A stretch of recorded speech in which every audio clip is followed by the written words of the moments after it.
Good day, viewers. You are welcome to yet another program of Security Watch today. Here with us today is a man that I've seen it all in respect of security in this country. A highly respected Nigerian that have done everything possible for the security of this nation. Before we meet him, let us watch this short clip and we will come back. Thank you. January 15, 1966 coup. Who carried out the coup and for what reasons? Thank you for giving me this opportunity to try and enlighten people on this coup that seems to be at the center of subsequent problems in Nigeria. The coup of January 15th, 1966 was actually led by Major Ifajuna, and he commanded the activities in the south, and Zogo, another major, coordinated the northern side of it from Kaduna. The reason for the coup, the teething problems of Nigeria after 1960, the independence, manifested itself in a number of ways. There was a friction over the preponderance of the North. There was certain difficulties about religious beliefs in the country. There was corruption, bad administration, and so on. Law and order broke down in the West after the second election. There was so much rigging. In fact, BBC had this rather wonderful statement. It said that men became pregnant overnight with votes. Because, you know, we wear these huge robes, and you can stuff as many ballot papers inside them. And as a result of that, and because by then Awolowo was in jail for treasonable felony, it was felt that the North used its powers to ensure that Akintola, who became their stooge, won the election. It became very dangerous to travel around the streets of Lagos or the West, anywhere. That's when they started throwing acid at people in the streets, in your car, the phenomenon known as wet year. That is wet in wet year. Throwing acid on people. And it was to halt this, actually, that the military was felt pulled out of barracks to help stabilize the situation. And this went on. We were not moving anywhere. The countries were becoming independent. We were seeing Julius Nyerere creating personality in Africa, Nkrumah there, and so on. Nigeria is big, and with all the promise of independence, was clearly doing nothing. It was then that a group of young officers. Now let's get it straight. The young officers had within Igbos, Yorubas, and Hausas. Now we're back. I will let him introduce himself for a better clarification of who he is as far as Nigerian is concerned. Good morning, sir. Good morning. Please, for the purpose of clarity, can you let the viewer know who you are, sir? Okay, my name is Major KDC Obimonso, retired. Major KDC Obimonso, retired. They call me Major Ken for short. I am also a pastor. I'm a preacher of the gospel of Jesus Christ. So some call me Pastor Ken, some call me Major Ken, but I prefer you just call me Pastor Ken. because I was a major 21 years ago, 23 years ago actually, 23 years ago. So I prefer to be referred to as Pastor Ken. Thank you very much. Thank you very much, sir. Pastor Ken, as you have asked us to address you, we just watched a short clip of late Colonel Odumegu Ojukwu stating the reasons why the first coup in Nigeria in 1966 occurred. Sir, in the social media and in some dailies, they have been clamoring for a military takeover in Nigeria due to some point Colonel Ojukwu enumerated in 1966, which include insecurity, religion, as well as corruption. But today, everybody is clamoring hardship, economic hardship. Sir, with all these indices, Colonel Ojukwu saw in 1966 that he alluded were the reason for a military takeover then. Do you see anything on ground today that could resort to something like that? Okay, Colonel Emeka Odumegu Ojukwu, son of Nigeria's first billionaire Sir Louis Odumegu Ojukwu, Oxford graduate. He said in the interview that certain remote and immediate causes led to the 1966 military coup. That's the first military coup in Nigeria. Right now, during the last protest in Nigeria, this is 2024, August 30th, we saw some people waving flags, flag of a foreign nation, Russia specifically, and they're calling for military takeover openly. They were not hiding it. I want to say that Nigeria has come a long way.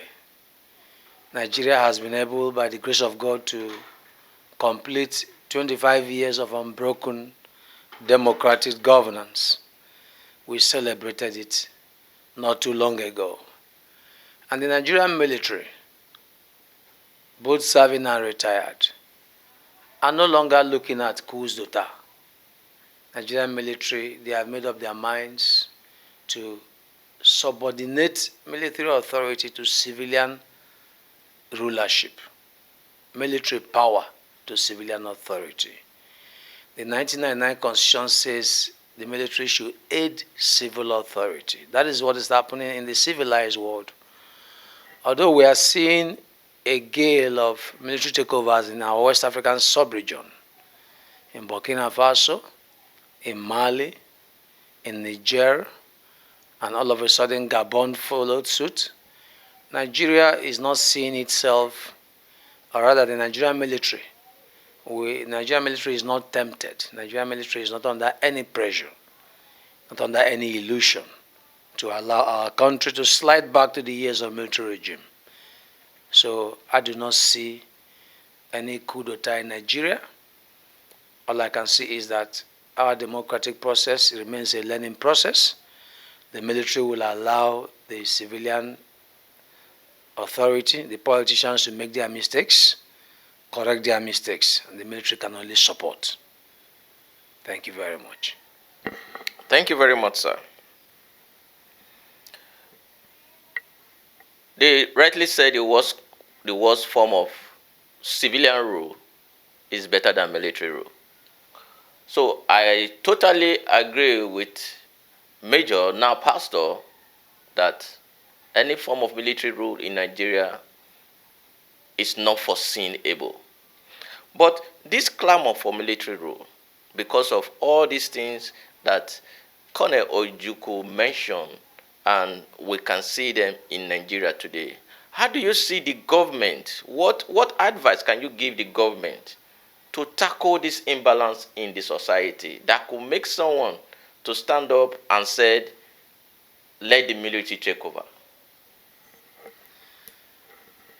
Well, before I answer that, let me mention that I was privileged to meet Colonel Emeka Ojukwu in person in the year 2004.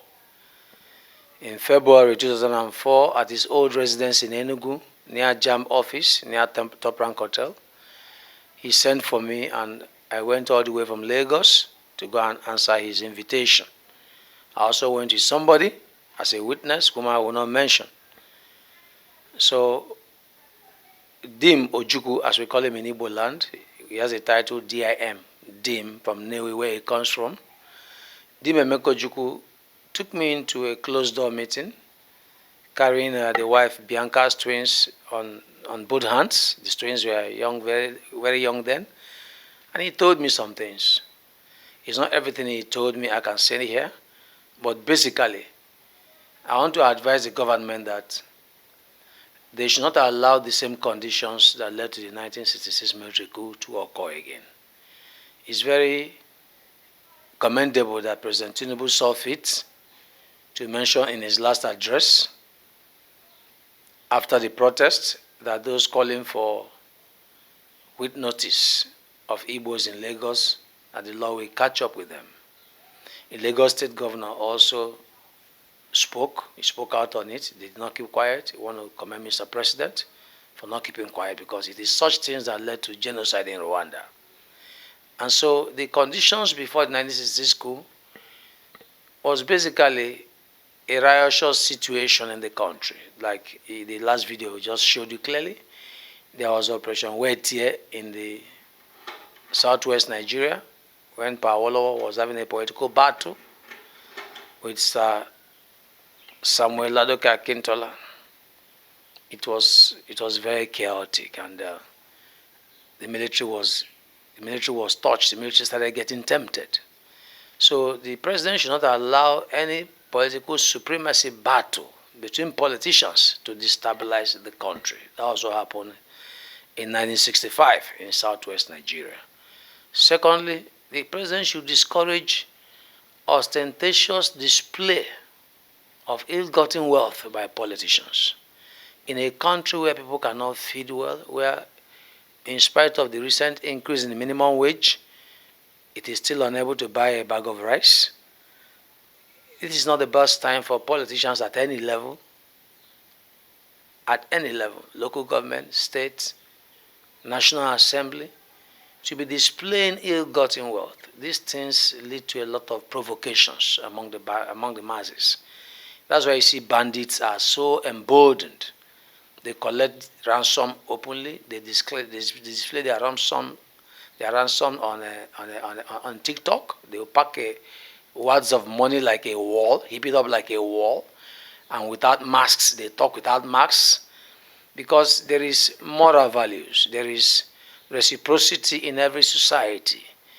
If you know that you do not own factories and you do not own industries like Dangote, why are you coming around displaying ill-gotten wealth in the midst of a very hungry and very desperate population? Even if there is no military coup, we saw NSAS. There could be sudden eruptions within the society because values have been undermined, merit has been sacrificed. And so I will advise the government on 2 or 3 major points. Number one, do not allow the same circumstances, the same political indices that played out before the first military coup, do not allow them to play out again. Secondly, rein in politicians. There is no coup anywhere in West Africa or Africa that did not begin from the political class. Rein in politicians and their excesses. We see them on social media. We see the way they carry themselves. Rein them in. Rein them in. Mr. President, do not allow any politician under your government to engage in a supremacy battle with another politician. I don't want to mention names. I don't want to mention geopolitical zone. Do not allow politicians to destabilize Nigeria while fighting for supremacy among themselves. Do not allow display of ill-gotten wealth. Do not allow anything that will show favoritism of one ethnic group above the other. Do not allow ethnic supremacy battles. Let the federal character reflect in every government platform. Let the federal character that is in the Constitution be displayed in every parastatal, in every ministry, in every agency, in the composition of any organization under the federal government. Unite Nigerians. Let us have one nation. Already we have lived together since 1914, amalgamation. So it is no longer a young country. Nigeria is not so young. Let the tribalism be downplayed. Let the ethnicity be mellowed down. Let the religious supremacy be mellowed down. Let political rascality be stepped down. Let politicians know that they are servants to the people. Let them not be behaving like lords of the manor, as though the people are their slaves. Thank you very much, sir.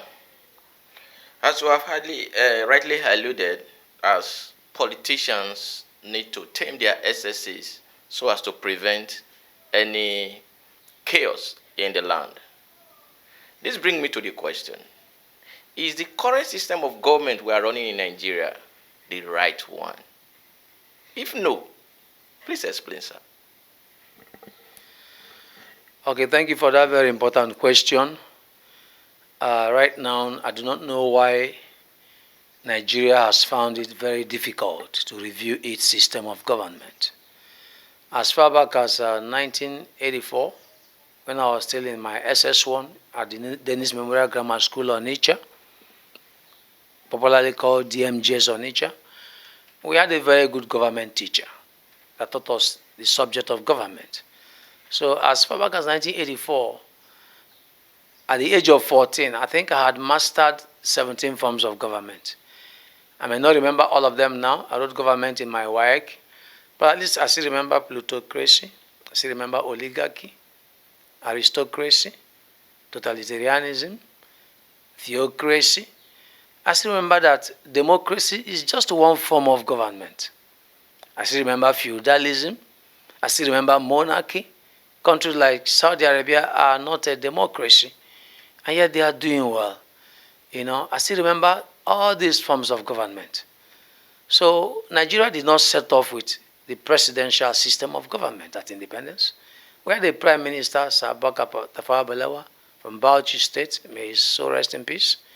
He was a very fine leader. And Nigeria did not take off with copy kind of presidential system of government.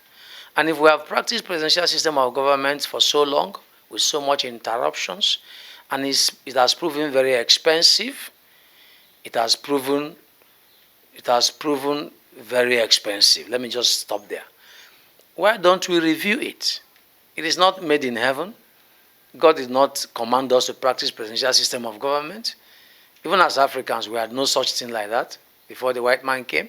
So why don't we try to amend our presidential system, even if we do not go back totally to the parliamentary system, which Britain practices, our colonial masters practice parliamentarism.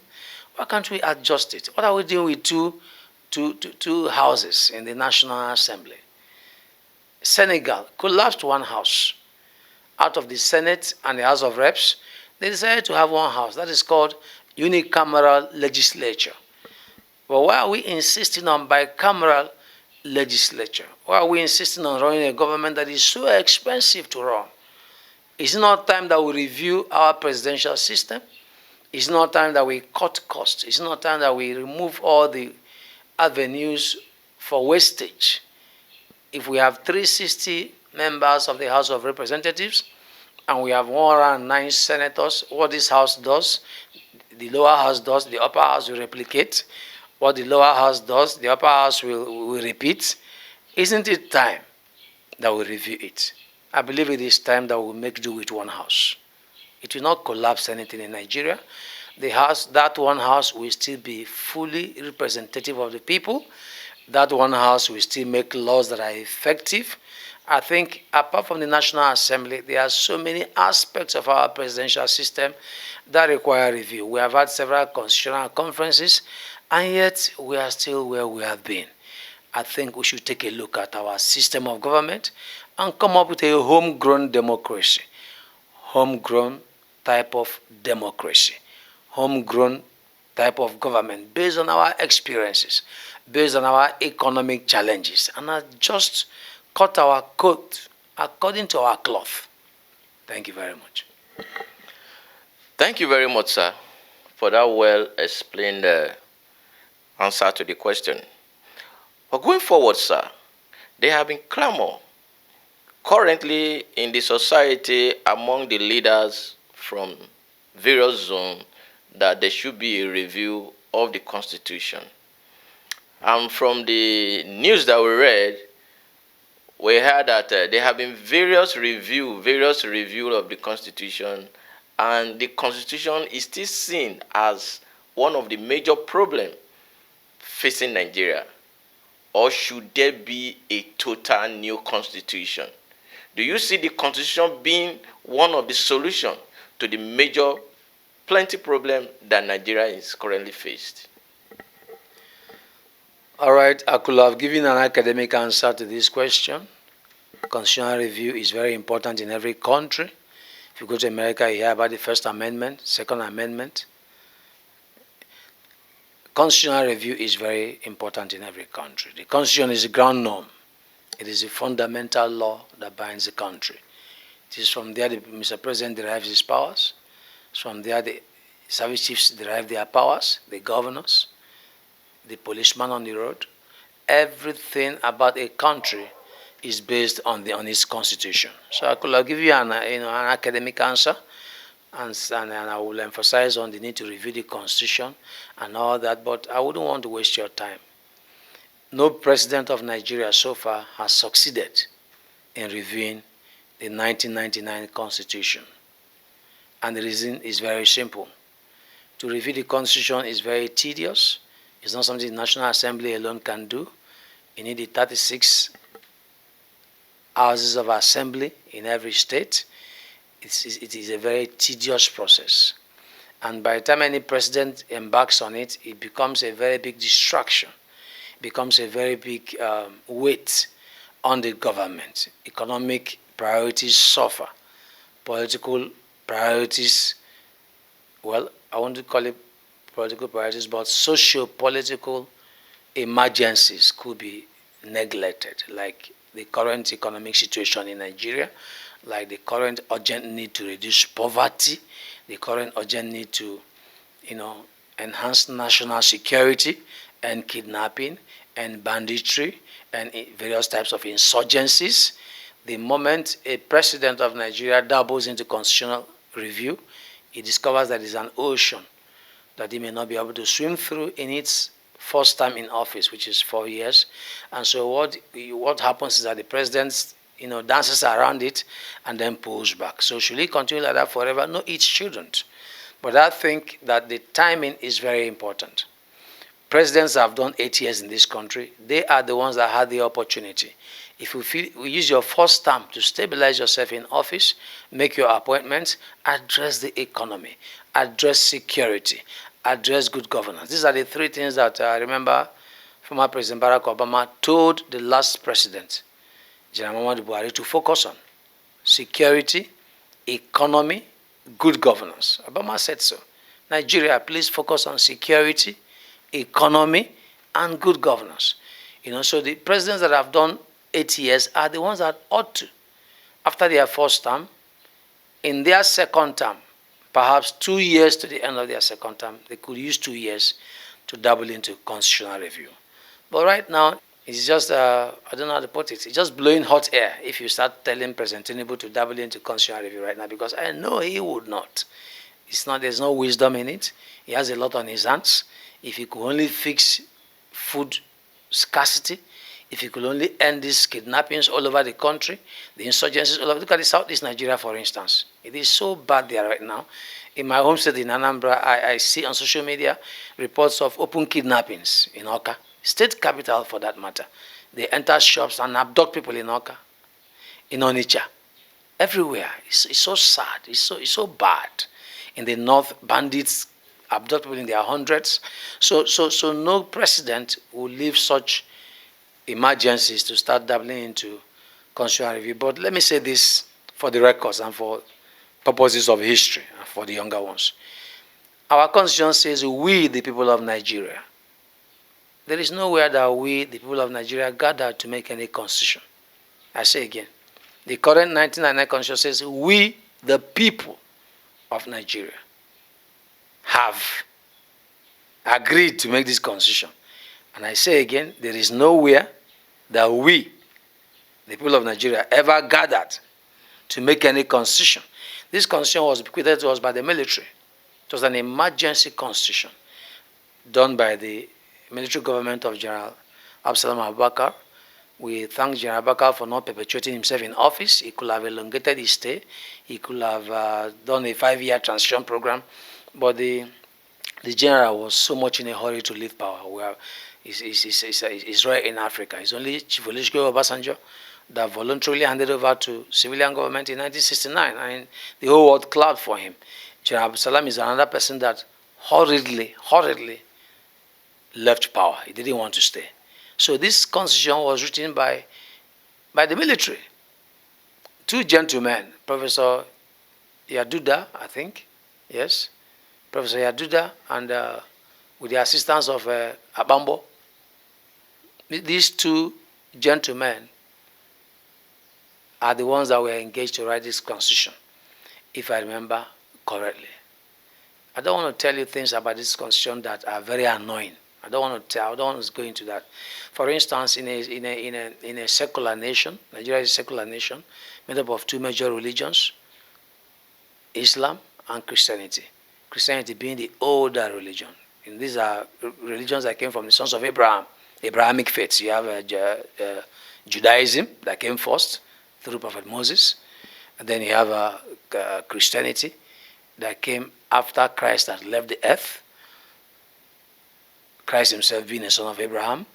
And then, of course, you have Islam that came through Prophet Muhammad, peace be unto him. These are all sons of Abraham.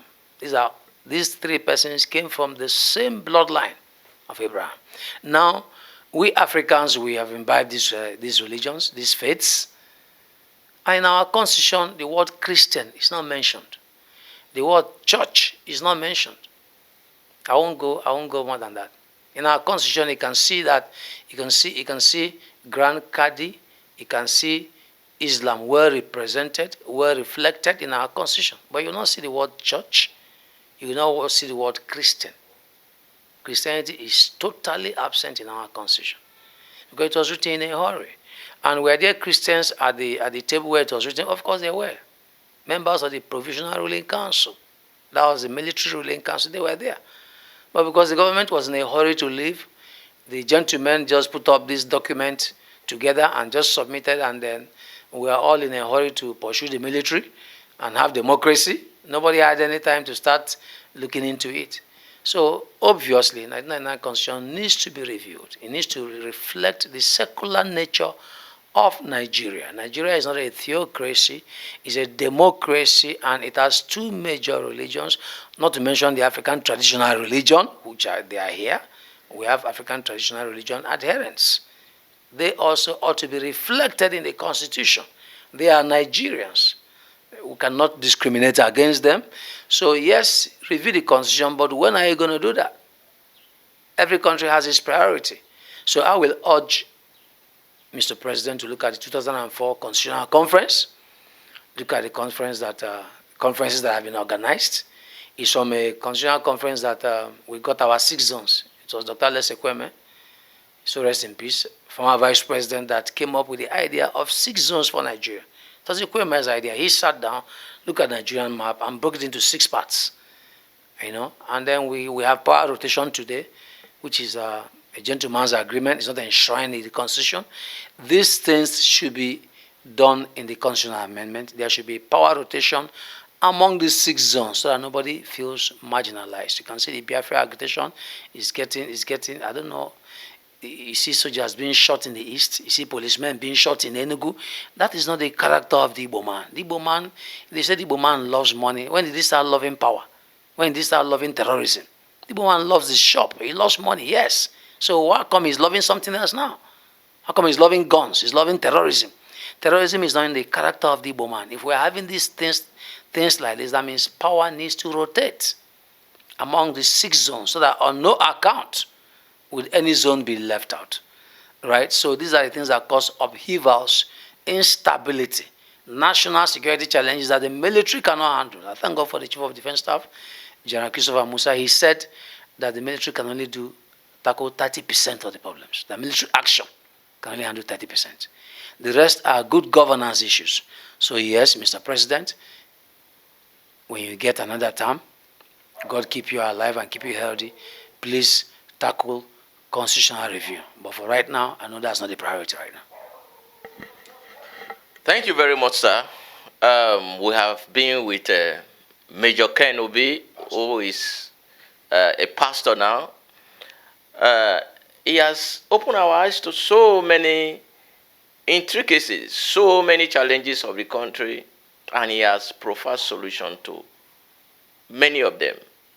Would you wish and hope that the government of the day listen and take some of the advice? Sir, before we go, you mentioned about Christianity, Muslims in the Constitution. I want to talk about religion. Nigeria is a highly religious country, from the Christian, the Muslims, and the non-Christian and Muslims. Sir, what role do you think religion should play? Is there any role religion should play as regards security in Nigeria? Thank you very much for that question. I'm a member of the Locust Army International. The Locust Army is a church where I worship with my family. This is the emblem of the Locust Army International. That's a church I belong to. I was born an Anglican, from a very staunch Anglican family. My dad being a Roman Catholic, my mom being an Anglican. And then from there, in Nigerian Defense Academy, I gave my life to Christ in my second year, September 18, 1988, at the age of 18. And then thereby I became a Pentecostal. Not abandoning my Anglican roots anyway, but I became a Pentecostal. Now, we have mega Pentecostal churches. I've had the privilege to be mentored by Bishop David Oyedepo for years, right from when I was an officer cadet. We used to sneak out of the NDA to go and listen to him. So what role should mega multi-billionaire Pentecostal churches play in security?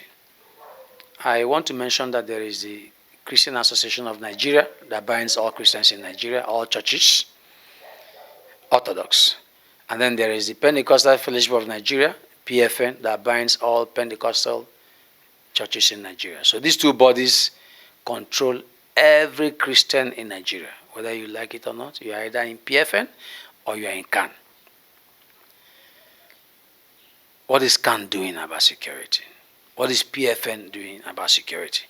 Let me leave CAN, because CAN has a lot of structured programs. I don't want to talk about CAN because I'm not very much deep into CAN activities. But I think I'm aware of Pentecostal activities, since I'm a Pentecostal now. So let me talk about PFN. Our churches are so rich that they can assist Nigeria in national security and national stability. Our churches are so rich. They are so rich. I have one of my spiritual mentors. His name is Apostle Ijinogu. He was once made the chairman, Pentecostal Fellowship of Nigeria, National Committee on Security. And he called me one day and he came to me and said, Major Ken, please come and see me in Port Harcourt.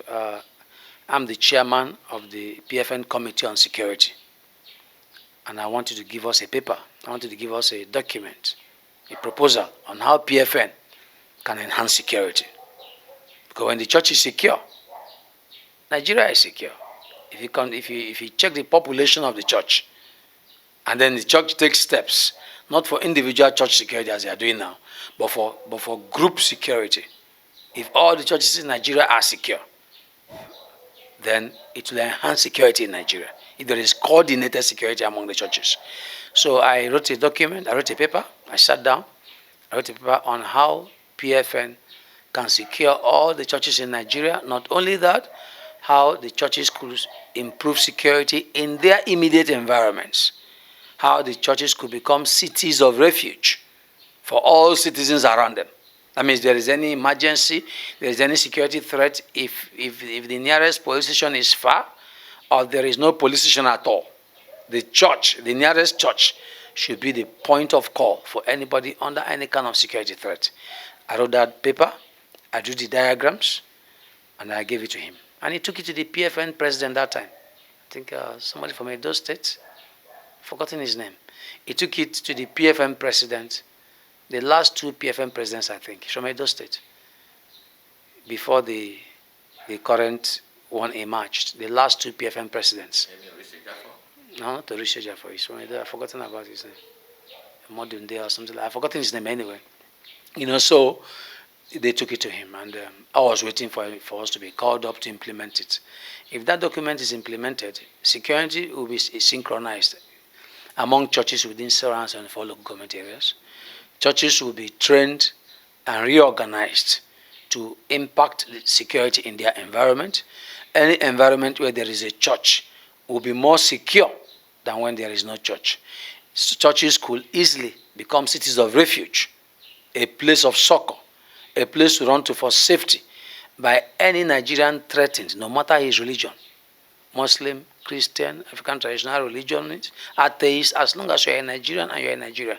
If that document is implemented, a church becomes a safe place for any citizen to flee in times of security. Apart from that, churches could assist the police. Churches could contribute money, serious money, and buy vehicles for the police, buy communication equipment. I don't know why tracking system is not working in Nigeria. It amazes me. The last minister, Pantami, right, told us that when we do the NIN,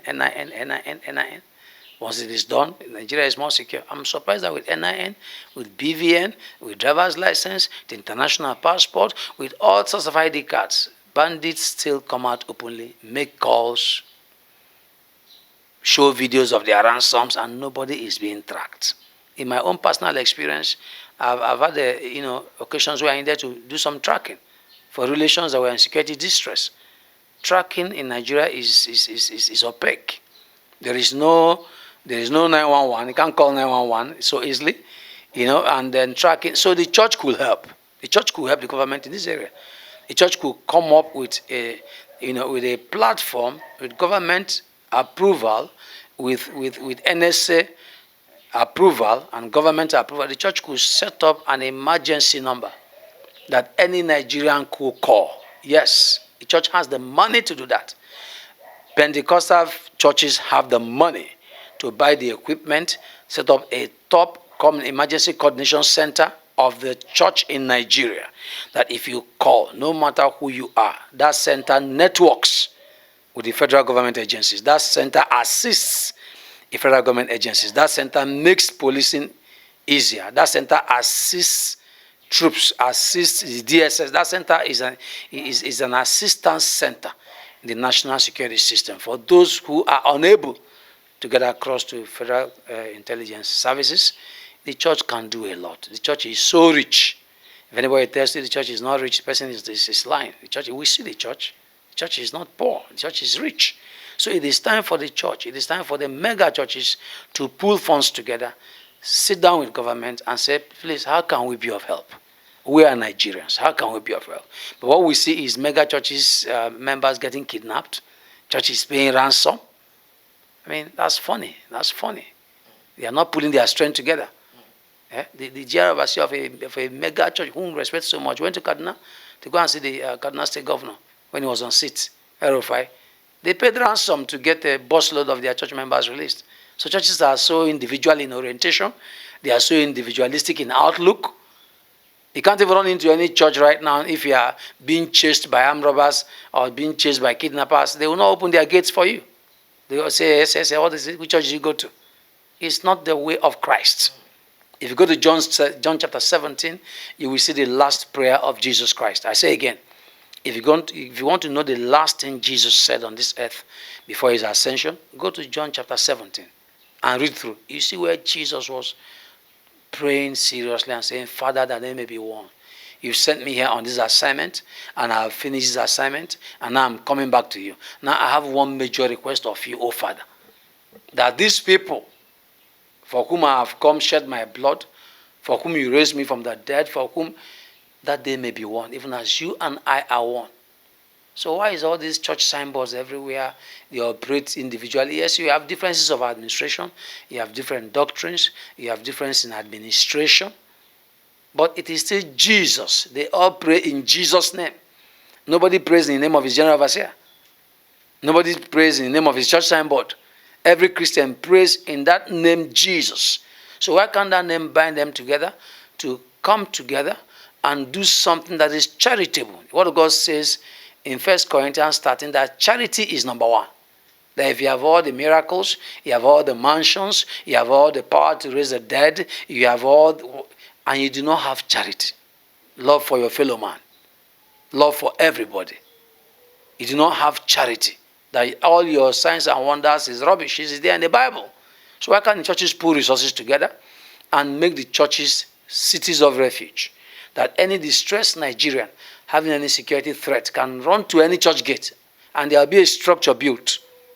The structure is there, an emergency structure near the gate where anybody can run to have communication facility, it will have first aid equipment. And why can't churches put resources together and get it done? They have the money. Men like us are available. There are so many security experts in the church. I served the armed forces. I didn't serve too long. I served for only 16 years. I got the rank of major, and then I retired on medical grounds with unblemished record of service, with good conduct. But there are Christians who are major generals, who are former service chiefs, former DG DSS, former DG NIA, former chiefs of army staff, Christians, and they are in churches up till now. Former service chiefs. Why can't the church pull resources together and let all the security experts come together and draw a template that can make the church functional in security, that can make the church an asset to national security instead of paying ransom to bandits? I think that will stop there. Wow, that is explosive. I think we've seen it in most, if not in all churches, everybody doing his own thing. I think a time has come for us to come together and have one voice, especially against insecurity. But sir, I know you are a Christian, and because of that you've talked so much about Christianity as regard insecurity. But as a security expert, whom I believe gathered information from every angle of the country, what about the Muslim religion? What role do you think they can play as regard insecurity in Nigeria? Okay, thank you very much. As it is with the Christians, so it should be with the Muslims. The Muslims, to me, I don't know how to put it. I think the mosque is even a more binding environment than the churches. I'm not sorry to say that. And let me tell you why the mosque is a more binding environment. When you enter the mosque, have you seen Nigerian Muslim presidents like President Buhari? Have you seen them enter the mosque before? They go on the floor. They go on the floor, and and you see them side by side, skin to skin. If you don't see President Tinubu as a Muslim on the floor in the mosque, it can only be for health reasons, maybe, also, or any Muslim president or leader that cannot bend down and get up so easily, and is advised by doctors not to be doing that. The mosque is a leveler. In the church, we have special chairs reserved for big men. Even if he doesn't come to church for 10 years, the church chair will be there. In the mosque, there is nothing like that. In the mosque, there is nothing like that. The mosque is a leveler. And that gives hope to the ordinary Muslim. It's a leveler. Enter any mosque anywhere, you're on the floor. You're on the floor. So since the mosque has that philosophy already, since the mosque has that ideology already, it's even easier for the mosque to assist Nigeria in security. The mosque is more accessible. Have you seen masalachis up and down in every street corner? You don't need gates to enter so many masalachis. They won't even ask you which denomination of Islam do you belong to, whether you're a Sunni, whether you're a Shiite, whether you are, the denomination that is believes in second coming of Jesus Christ. What's his name again? Tijaniya. That's Sanusi Muhammad Sanusi is the leader. So they won't ask you whether you're Ansaru. It's Bismillah, Bismillah, Bismillah, Bismillah. You're welcome, you're welcome. So for the mosque, is even a lot easier because their class differences has already been mellowed down by the nature of the mosque.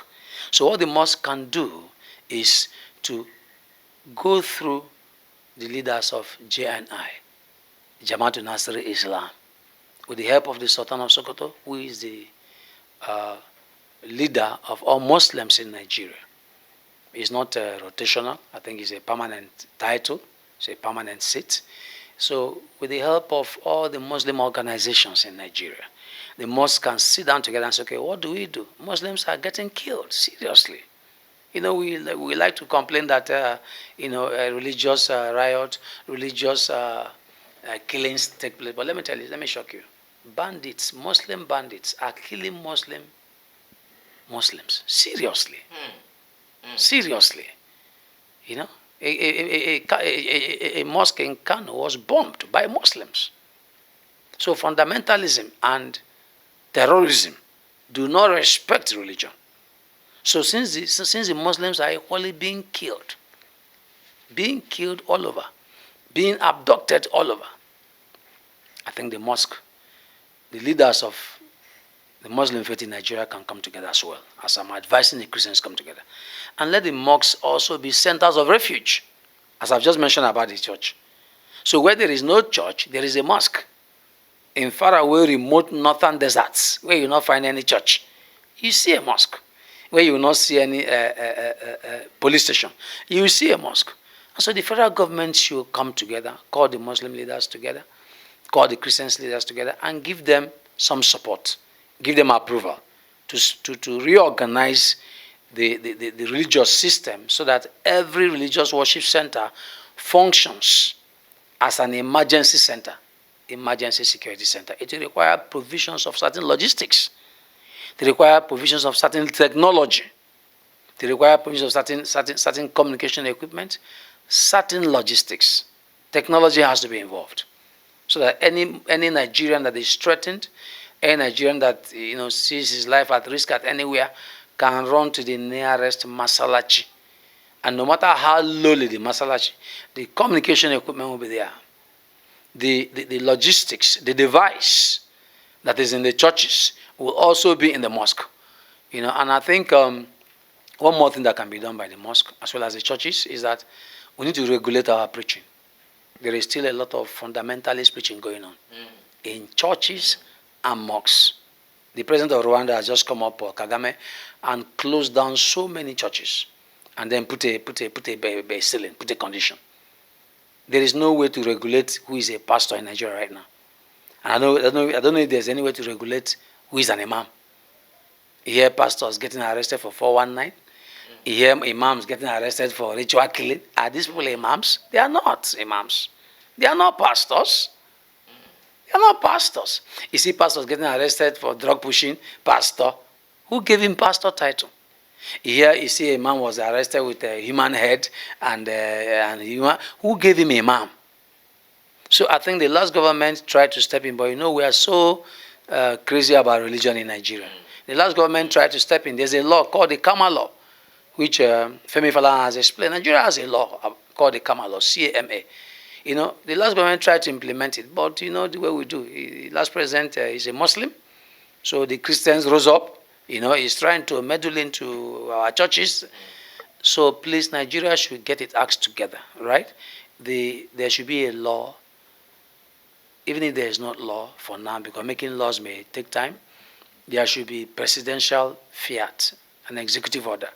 There should be some form of, government approval in a summit where the mosques will come together with the churches, where the leaders of the Muslim religion in Nigeria will come together with leaders of Christian religion in Nigeria, and a template should be drawn that religious centers should double as emergency centers. Religious centers should double as cities of refuge. They should also double as first aid centers. There should be centers where any citizen can run to before the first law enforcement agent comes into the scene. It will involve technology. It will involve enhanced protection of churches and mosques.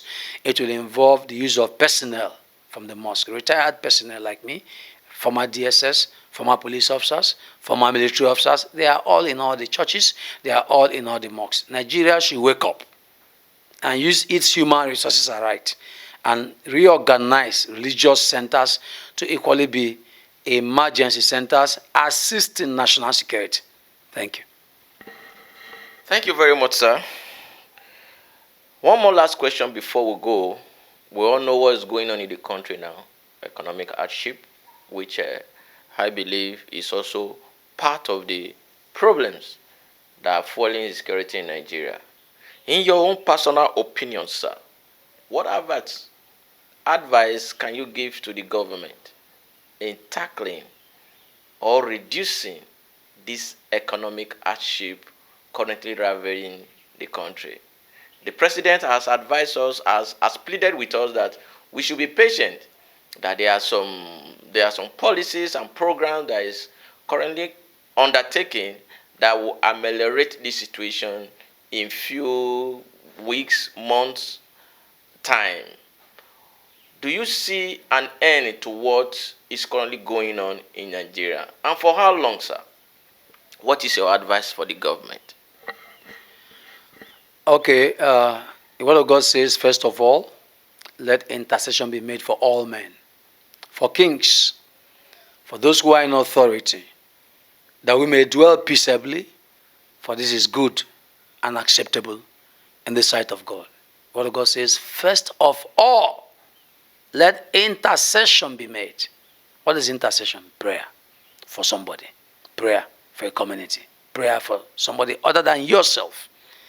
And I want to say that we are praying for President Tinubu, as we prayed for President Buhari, as we prayed for President Jonathan, as we prayed for President Yar'Adua, as we prayed for President Olusegun Obasanjo, as a matter of commandment of the Holy Bible. It's a commandment on all Christians to pray for those in authority.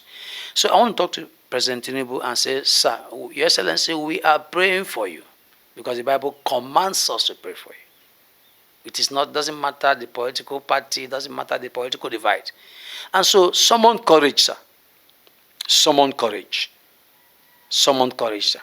And be careful with IMF. The food scarcity we are suffering in Nigeria right now, the sudden hardship, my military pension cannot buy 2 bags of rice. I'm a major.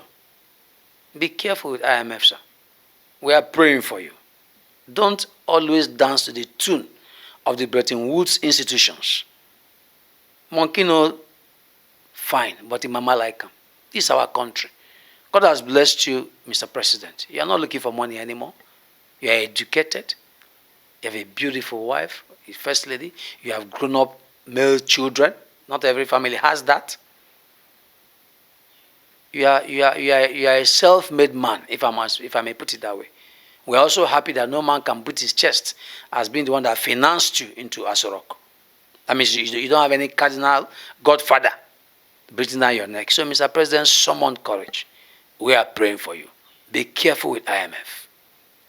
History shows us that we cannot point how many African countries that became El Dorado via IMF policies.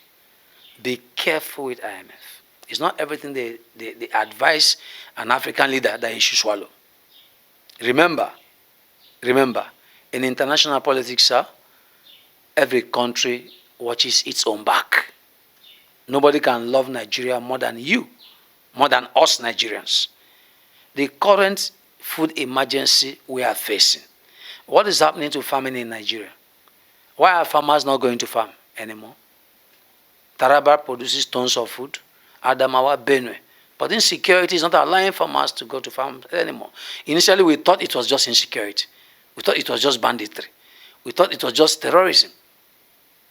Then all of a sudden, we started seeing evidence on social media that it is a coordinated global plan. Some people want to bring GMO material, genetically modified food, and flood Africa with it. It's already in our country. Some people want to take hold of the reins of food production in Africa. They don't want us to feed ourselves anymore. They don't want us to be able to go to farm and produce food. Nigeria is arable. So many countries in the world cannot farm. because of snow. So many countries in the world cannot farm because of very harsh economic weather. We are blessed with arable land. Then all of a sudden, we cannot produce our own food anymore. Initially, we thought the bandits were on their own, until we saw a medical doctor come out openly on social media to mention the name of an American billionaire who he accused. He alleged with facts and figures, with evidence, is financing killing of farmers in the north. Is financing such insecurity that people will not be able to farm, so that GMO food can flood Nigeria. Mr. President, this is your tenure. It's your chance to make a name for yourself in the annals of history. It's an opportunity for you, Your Excellency, that when your name is made in future, your face will be on the currency of Nigeria. If you can summon courage now. And I'm asking you to summon courage because we are praying for you. We are praying for you as commanded by the Bible. Do not be afraid of anybody. Do not be afraid of any human being. Do not be afraid of any organization, especially foreign organizations, breathing down your neck to make you to implement policies that are not good for your citizens. They've done it with every African president. They did it with Mbeki of South Africa. Mbeki had to resign as president and hand over to his VP, a man of wonderful integrity, wonderful in quotes. They pressurized Mbeki so much. Mbeki resigned and handed over to the stooge they wanted to use, and they used him to the high heavens. Mr. President, summon courage. Do not approve any policy. Do not permit the Bretton Woods institutions, especially IMF and the World Economic Forum, and all those that sponsor the unrest. How can terrorists gather fellow Muslims in Borno, line up farmers and kill them? Why farmers? Why farmers in particular? Why is it so impossible to farm right now? For how many years now? And then the next thing, GMO food we feel everywhere. They want to be the ones controlling the seedlings. They want to be the ones controlling the seedlings you take to farm. So that not long from now, you will not see natural seedlings anymore because nobody can farm. Mr. President, summon courage. God will give you every support you need. No weapon formed against you will prosper. In the mighty name of Jesus, President Tinubu, you will succeed. If only you can summon courage. Resist these people. We are a nation of 200 million people. Resist them. If they put you under pressure, speak out. If you will not speak out openly to the media, speak to the National Security Council. We will give you every spiritual support you need to overcome these men. Overcome this. They are human beings. They are human beings, even though they belong to secret organizations. But God will not allow them to flood our country with GMO food that leads to cancer. And so the major food crisis we are facing now is by virtue of globalist organizations pursuing hostile policies in African countries, including Nigeria, making farming impossible, undermining security so that the farmers can no longer farm, so that they can take over. Mr. President, in the name of Jesus Christ of Nazareth, I pray that God will give you the courage to outsmart them, the courage to resist them, the courage to beat them in their own game, and your name will be in gold in the history of Nigeria. Thank you very much. I say amen to that prayer. You have heard it all. Pastor Major Ken Obi has been retired, has been our guest in this show today. Please stay tuned to more interview of highly respected Nigeria on ways and how to provide solutions to our myriad problems. I know we will get out of the wood very soon. Fellow Nigerians, let's be patient with our president, and I know very soon everything will be fine. My name still remains Francis Gregory. Until see you next time, God bless you.